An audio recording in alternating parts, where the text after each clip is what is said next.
Hello guys, welcome to Abhishek Jha classes. क्या हाल चाल है मेरे प्यारे प्यारे जीव जंतुओं। तो आज हम लोग एसी इंग्लिश का सबसे अच्छा वाला पोयम पढ़ेंगे जिसका नाम है दोस्तों डाउन एट पुरी। अब पुरी को कौन नहीं जानता।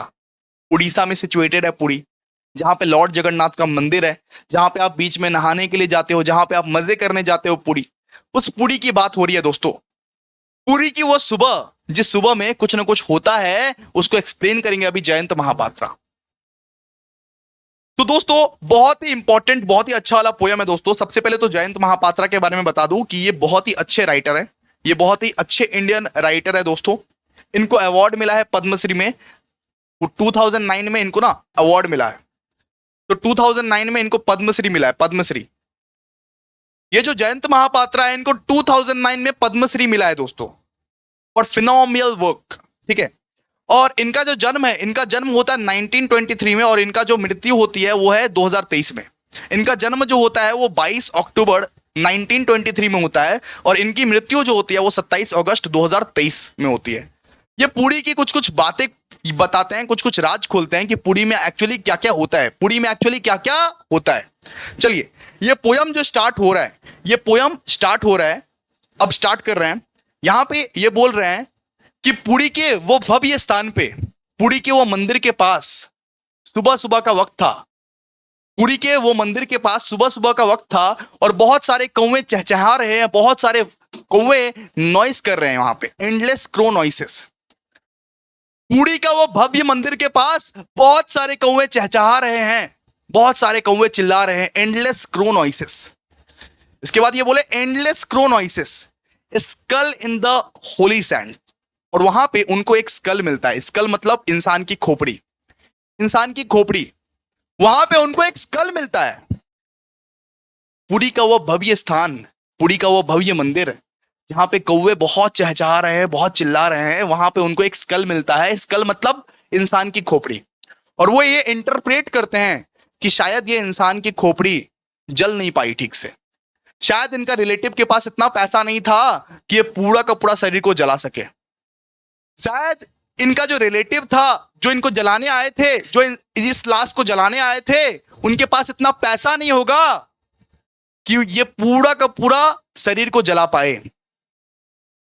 वो इंडिया को रिप्रेजेंट किया है कि इंडिया में इतना ज्यादा गरीबी है कि खाना तो छोड़ दो, लोग मृत्यु के बाद भी सही सही से जल नहीं पाते। वो इंडिया को रिप्रेजेंट किया है कि इंडिया में इतना गरीबी है, इतना हंगर है कि खाना तो छोड़ दो, सही से खाना तो छोड़ दो, खाना तो मिलता ही नहीं है, मरने के बाद भी सही से जला नहीं पाते। उतना गरीबी है, उतना लेवल का गरीबी है। तो यहां पे वही बोला गया है कि होली सैंड में, इस पवित्र स्थान में एक स्कल उनको दिखा, एक इंसान की खोपड़ी उनको दिखता है।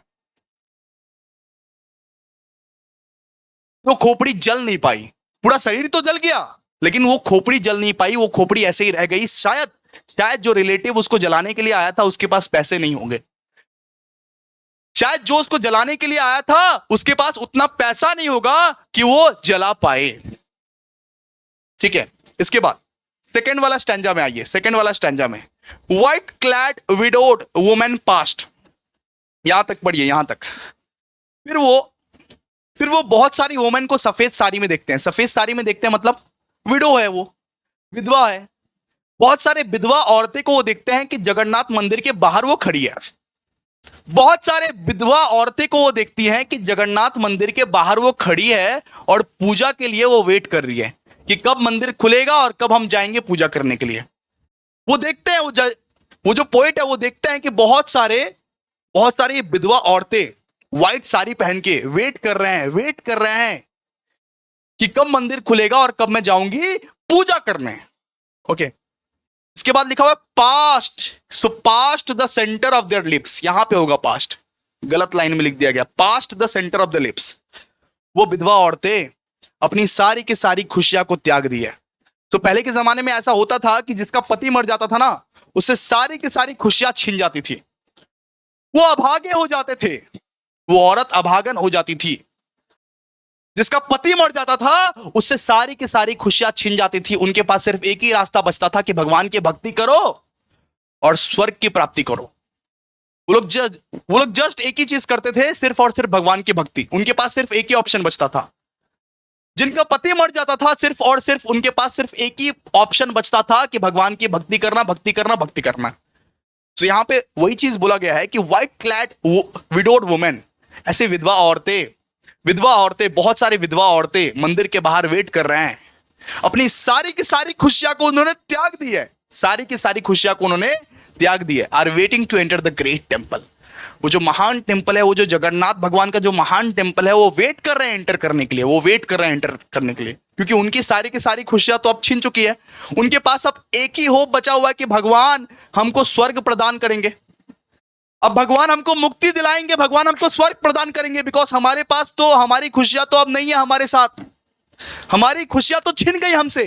अरे पुराने जमाने में ऐसा ही होता था कि जो लोग विधवा हो जाते थे, बस अब वो लाइफ में और कुछ नहीं कर सकते, लाइफ उनकी बेरंग हो जाती थी, बेरंग। उनके पास सिर्फ एक ही ऑप्शन बचता था कि भगवान की पूजा करो, भगवान की भक्ति करो, और ये होप करो कि भगवान तुमको स्वर्ग प्रदान करे। ठीक है, इसके बाद बोला है their oyster eyes stared like toads caught in a net, उनकी मासूम आंखें, आय हाय, उनकी मासूम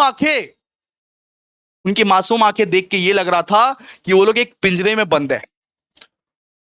उन विधवा औरत की, उन विधवा औरतों की मासूम आंखें देख के ये लग रहा था कि वो लोग एक पिंजरे में बंद है, उनको किसी ने पिंजरे में बंद कर दिया है, उनको लाइफ सही से जीने नहीं दिया जा रहा है, उनको सही तरीके से जिंदगी जीने नहीं दिया जा रहा है। Hanging by the down shining stands of faith, इसका मतलब यही है कि उनकी मासूम आंखें देख के यही लग रहा था कि उनको कोई पिंजरा में बंद कर दिया गया है और उनको सही तरीके से कोई जिंदगी जीने नहीं दिया जा रहा है। ठीक है, इसके बाद बोला है the pale early light catches ruined leprous shell, leprous shell का मतलब होता है भिखारी। इसके बाद वो थर्ड स्टैंजा में बोले कि उस मंदिर के बाहर भिखारी लोग बैठे थे, गरीब लोग बैठे थे, जिसको मंदिर अलाउ करने का, जिसको मंदिर घुसने का कोई अलाउ नहीं था, जो बाहर से ही सिर्फ पूजा कर सकते थे, जिसको मंदिर घुसने का परमिशन नहीं था। लेपिडियस सेल का मतलब होता है भिखारी या छोटे कास्ट के लोग। अरे पुराने जमाने में होता था ना, छोटे कास्ट के लोग या भिखारी, उसको बोलते हैं लेपिडियस सेल। ठीक है, मतलब उस मंदिर के सीढ़ी पर बहुत लोग बैठे हुए थे जिसको मंदिर घुसने का परमिशन नहीं था, क्योंकि वो लोग बहुत गरीब थे, छोटे जात के थे, छोटे कास्ट के थे, भिखारी थे, इसीलिए वो लोग मंदिर घुस नहीं सकते, पूजा नहीं कर सकते। वो लोग, उनको यह परमिशन नहीं था कि मंदिर में घुस के आप पूजा करो।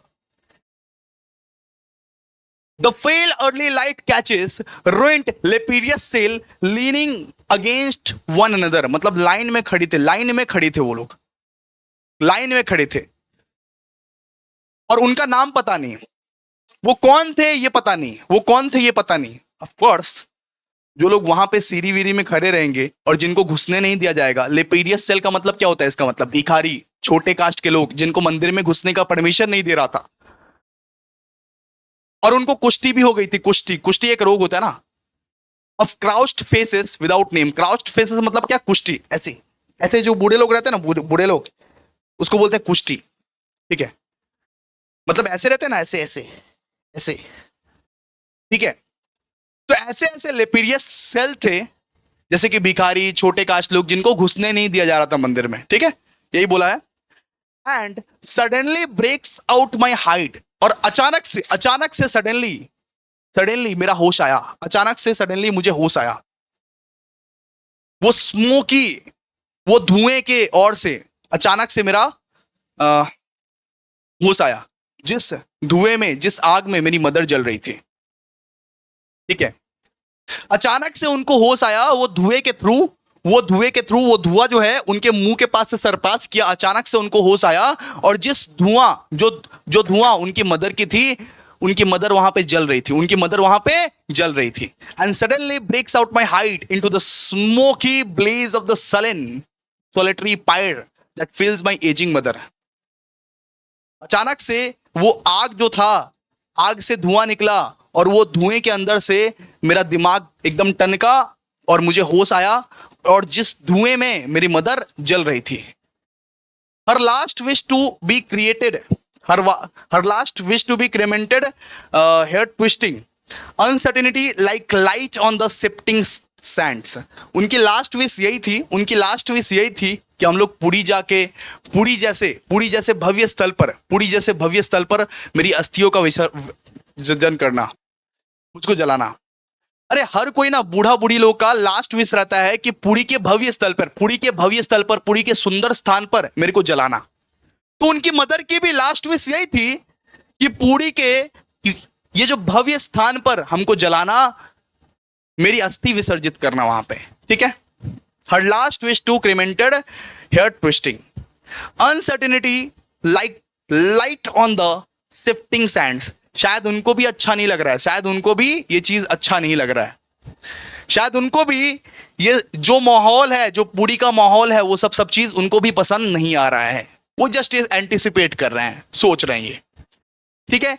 तो बेसिकली ये था पूरा का पूरा पोयम, ये था पूरा का पूरा पोयम, जहां पे वो ये बताए हैं कि इंडिया में इतना गरीबी है कि खाना तो छोड़ो, खाना तो लोगों को नहीं मिलता है, कोई दिक्कत नहीं है। लोग इतने गरीब हैं कि लोग ठीक से जला भी नहीं पाते हैं, लोग इतने गरीब है कि अपने रिलेटिव को ठीक से जला भी नहीं पाते हैं। फिर उन्होंने विधवा औरतें के बारे में बात किया कि विधवा औरतें का जीवन एकदम तंग है, उनको कुछ जीवन में नहीं मिला है। फिर बहुत सारी बातें यहाँ पे की गई है नॉर्मली। फिर अचानक से उनको होश आता है और अचानक से उनको लगता है देखने में कि मेरी मदर यहाँ पे जल रही है, ठीक है। अचानक से होश आता है और उनकी मदर की जो लास्ट विश थी, उनकी मदर की जो लास्ट विश थी वो यही थी कि हम पुरी में मेरा अस्थि विसर्जित हो और पुरी में हम जले, ठीक है। Uncertainty like light on the shifting Sands. लेकिन शायद ये सब देख के उनको भी शायद अच्छा नहीं लग रहा हो, शायद ये सब जो माहौल देख रही है वो पुरी में, ये सब देख के शायद उनको भी पसंद नहीं आ रहा हो, ठीक है। तो बेसिकली यही पोयम था। इसका एमसीक्यूज जो है हम लोग डिस्कस करेंगे बहुत ही जल्दी। Thank you so much guys. अब एक कमेंट जरूर कर देना, एक लाइक जरूर कर देना। 1000 लाइक का टारगेट है, 1000 लाइक का, 1K लाइक हो जाना चाहिए। Thank you so much guys.